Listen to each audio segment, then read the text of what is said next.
Good evening. We're glad you're spending some of your Tuesday night with us. I'm Mike Mangus. A video showing a Reading teenager being brutally attacked by a group of people is raising questions about what comes next, not just for the people directly involved, but the ones who were watching and shooting video of it as well. The North States News' Max Tedford is in front of the Shasta County Courthouse with a legal look. Max. Excuse me, something flew in my mic. 2 arrests have already been made in relation to the attack, and new footage obtained today shows a bit more of the lead up to the shocking events shown in that video. But what happens to the people involved? Well, even if they didn't participate, they could be facing legal troubles.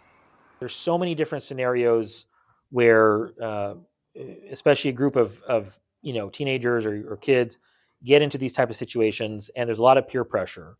And I think that what happens quite a bit is the older kid or the kid who's more in charge will tell the younger kids, "You're not going to have any problem. You're not going to do anything. You're not going to break the law." But in reality, it's very hard to predict that. New footage shows the woman identified as 19-year-old Kiana Lopez confronting the 17-year-old victim, Denise. Lopez was arrested Monday morning for the attack, being charged with 4 felony counts of assault with a deadly weapon, battery, corporal injury on a child, and conspiracy to commit a crime. Preceding footage that went viral over the weekend showing Lopez and a number of others hitting, spitting, and throwing drinks on the victim.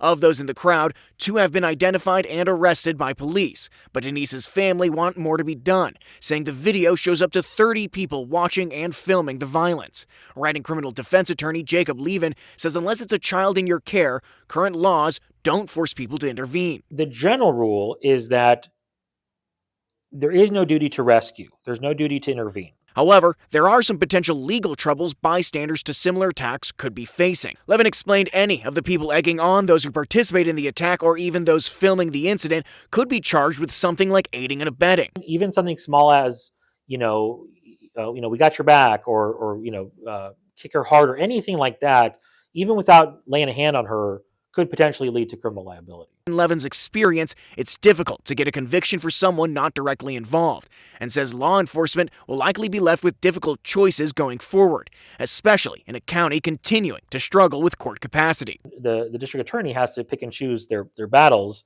And, when you have a very serious incident, I think more attention needs to be given to the people who are, hitting and kicking versus somebody who's just, pulls out their phone. Now, Reading police have not revealed any new information today around their ongoing investigation into this incident. And the district attorney's office has not yet responded to questions around when they plan to file charges against the 2 already arrested. Live in Reading, I'm Max Tedford for the North States News.